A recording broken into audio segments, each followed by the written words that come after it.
تسی تو کشمیریوں نو چھٹ دیتا. انہوں نے کہا جی ہم کشمیریوں کے ساتھ ہیں لیکن جنازہ پڑھنے کے لیے ساتھ ہیں, باقی انہوں نے کوئی ڈبہ روٹی دینی یا انہوں واسطے کوئی ہتھیار چلانا نہیں, یہ تو امن عالم کو خطرہ ہے. تو میرے آقا و مولا تے قبیلہ بنو خزاع واسطے جنگ چھیڑ دیتی.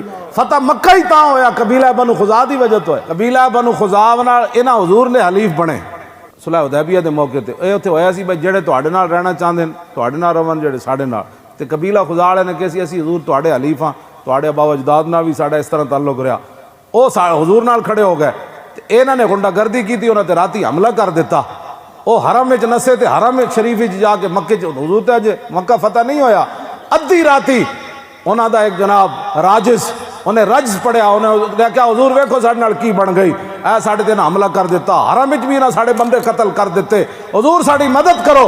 حضرت میمونہ فرماندیاں حضور جلوہ گر سن اس دن میرے گھر, تے کہندے نے حضور وضو فرما رہے سن تہجد دا, تے حضور نے فرمایا لبیک لبیک لبیک توجہ نصرتا نصرتا نصرتا, ماں تیری مدد ہوئی تیری مدد ہوئی تیری مدد ہوئی. حضور فرمایا میں حاضر, میں آ گیا میں آ گیا میں آ گیا.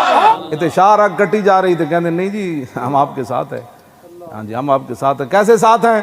114 دن ہو گئے اجے تک انہوں دا کوئی پرسان حال نہیں. انہاں ایک واری حضور نے آواز لائی, حضور نے خود فرمایا نا وانا فیۃ المسلمین, حضور نے فرمایا میں مسلمانوں کی پناہ گاہ ہوں. سبحان اللہ. ہاں جی میں حضور نے اپنے بارے خود فرمایا میں مسلمانوں کی پناہ گاہ ہوں.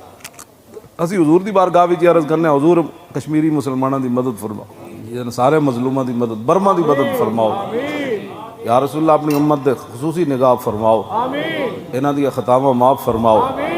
لو جی ام المومنین فرماندیاں میں عرض کی تھی حضور بندہ تے ایسی کوئی نہیں, آپ کدے نال گفتگو فرما رہے سے؟ فرمایا وہ قبیلہ خزاع والے نے مجھے پکارا تو میں نے کہا میں آ رہا ہوں.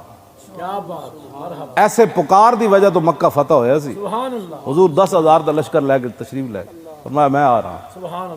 تسی کیڑا اسلام نہیں, کیڑے ریاست مدینہ کی باتیں کرتے ہو, قوم کے ساتھ دھوکہ بازیاں کرتے ہو. ریاست مدینہ میں تو ہر ایک مہینے کے بعد سوا مہینے کے بعد جنگ ہوتی تھی, اور ریاست مدینہ کے اندر تو کسی سے قرض نہیں لیے جاتے تھے. نہیں قرض لیے جاتے. اور ریاست مدینہ کے اندر تو میدان احد پچھو آ رہے سن مشرکین.